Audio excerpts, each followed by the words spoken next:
It's 9:30. They still haven't started the game yet. They had to do like a ceremony or something. Seden twins or I don't know, something like that. But if they don't start in 15 minutes, I think we're legally allowed to leave, so hopefully they start soon. Wow. You have to get up, do what they do. But that was insane. Let's not get ahead of ourselves. Come on! I make go records, baby. I'm liking this. Hello and welcome to another episode of Hawks Recap. My name is Clay. Thank you for tuning in. Blackhawks just completed their 57th game of the season. And, well, they lost again. Fifth straight loss, third straight in regulation, this time to the Vancouver Canucks by a score of 3-0. Now, hopefully you heeded my warning or recommendation from the last episode and did not stay up for this dumb game. This dumb game that started at 9:30 p.m. Central Standard Time. This dumb game that didn't even start till 9:45 because the Canucks were doing a jersey number retirement ceremony for both the Sedin twins that lasted 45 minutes. Hopefully you didn't stay up for this dumb game in which the Blackhawks may have had their best game of the season. Definitely their best effort of the season, at least. Completely dominated the Canucks, completely outplayed them, and got shut out 3-0. Hockey's a dumb game sometimes. Unfortunately, it happens in situations like this where the Hawks definitely don't need it to be dumb. Now, because this game was such a late start, because it is now 12:36 as I record this, this is going to be one of those one-take episodes. I need to eliminate editing time after this, so bear with me here. Strap yourself in. Let's go through this. Crawford starting in net for the Hawks. Back end of a back-to-back for the Hawks. Let's talk about that. Back end of a back-to-back, and the Hawks put this kind of effort in. Like, you can't really expect anything better. And yet, they completely go unrewarded. It's mental. It's so dumb. It's so dumb. Crawford played well. He didn't really give up any soft goals. He did everything you would ask for him to do. But it just wasn't enough. The Blackhawks completely outplay the Canucks. And they make two mistakes. Canucks capitalize on both those mistakes. And that was the difference in this game. Hawks in the first period thought they scored the first goal. Patrick Kane throws the puck on net. Brandon Saad rushing hard to the net. He kind of crashes into the crease. Doesn't touch Markstrom at all. And I think it was it Bezer or Hughes? One of the Canucks players was kind of riding Saad into it. So it's not like Saad completely just by himself went into the crease and stayed there. He had a Canuck defenseman or player on him. And, well, the puck goes in, but they wave it off, say it's no goal, because they ruled it was goalie interference, even though Brandon Saad didn't really touch Markstrom at all. But he was in the crease, so it looked bad. Now, they ruled it off.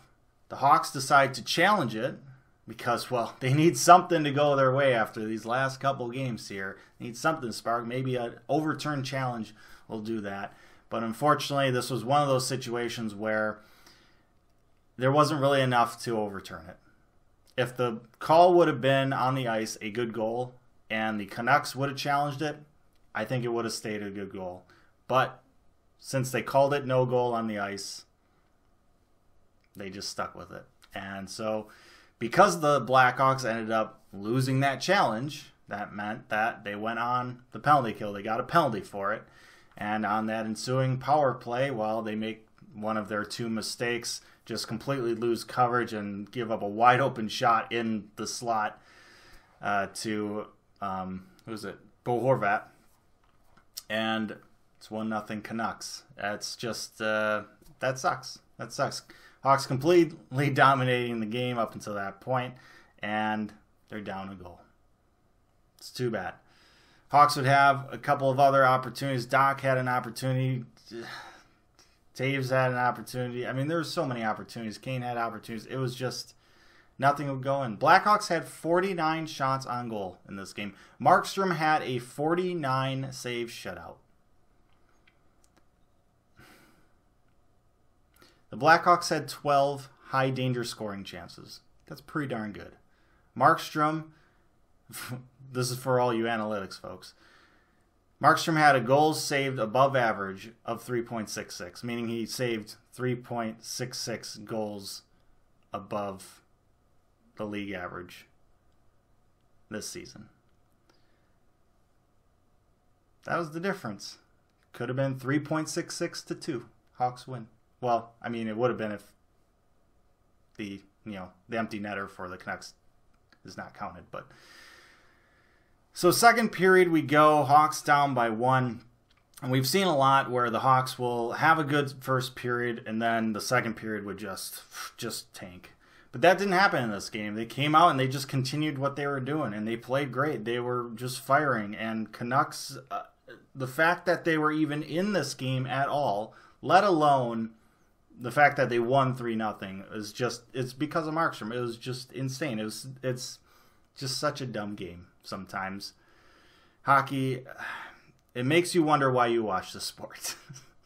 Games like these, especially when they happen at 9:30 p.m. at night. It sucks so much.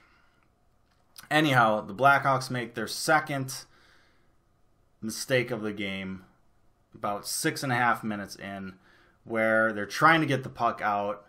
Jordy Ben makes a play at the blue line, stands up on the blue line and knocks down Kajula, turns the puck over, and basically the Canucks have a 3-on-1 from there because the Hawks are just expecting that puck to go out and trying to get a rush going the other way. Canucks have a 3-on-1, and they pass around and put it into an empty net. Nothing Crawford could do about that goal. Nothing Crawford could really do about the power play goal earlier. Like I said, Crawford did his best. He stopped, 17 of the shots you'd expect him to stop in this game. But it wasn't enough. Hawks only really gave up, they gave up 20 shots. It wasn't enough. Hawks got 49 shots on goal. It wasn't enough. Hawks would continue to continue to put shots on net, but once again, Markstrom just somehow finding ways to save the puck and not let one in. I don't know. The Hawks PK unit didn't get it done this game. They were 2 for 3, and they gave up 1 power play goal, but it would have been 1-0. That would have been the difference in the game. Hawks had 5 power plays in this game, and although the power play looked better than previous games, they still could not score. They still could not find a way to put the puck in the back of the net. And that was the difference in the game. So many things were the difference in the game in this one. So many things were just so dumb. Canucks would end up getting an empty net goal from, once again, a really dumb play. Like, he just throws it out of the zone. The puck's on the sideboards in the Canucks zone, and Brandon Sutter goes to it, and he just gets to it and just, throws it. He just throws it, tries to ice it, and it's just, the geometry is right. The angle, the vector is correct, and it goes into the net. It's so dumb. So dumb. My goodness. So the Canucks win 3-0.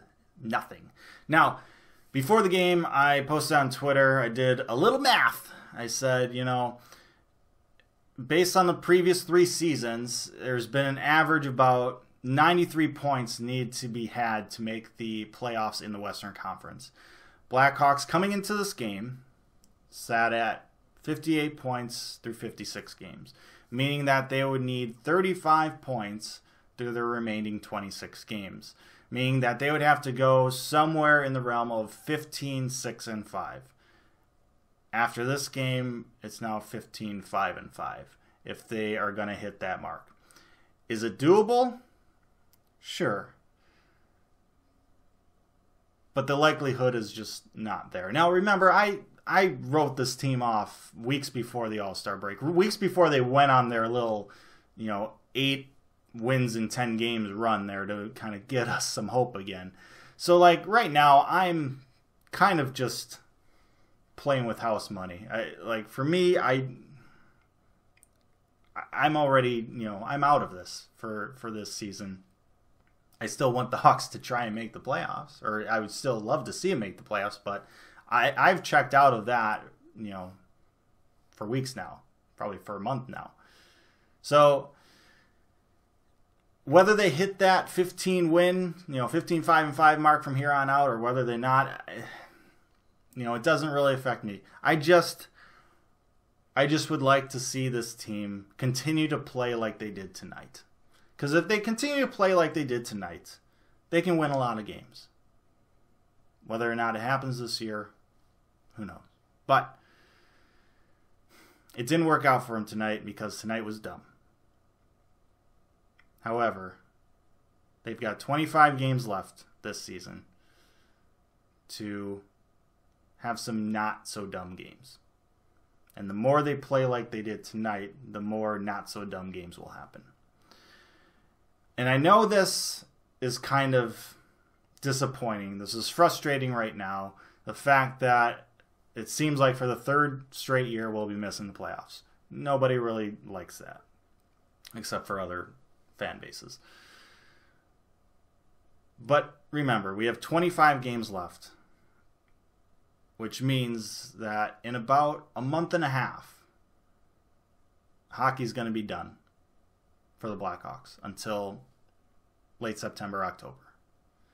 So there's 25 games left. Let's enjoy them while they're here, especially if the Hawks can continue to play like they did tonight. Results will go their way if they do. So anyhow, I think I'm going to end this dumb recap video for this dumb game. Thank you guys so much for watching this episode of Hawks Recap. Once again, apologize that it's one of those one-take episodes. Dumb 9:30 start time, 9:45 start time. Didn't get to record this till 12:36. Not only that, you know what else is dumb? Not only that, but it's snowing outside right now, which means I have to get up early tomorrow to shovel before I get to work. So it's like a double whammy of dumbness for me tonight. But anyhow, let me know your thoughts down in the comment section below. Like, share, and subscribe. Appreciate that as always. But most importantly, stay safe, make good decisions, and I'll see you next time.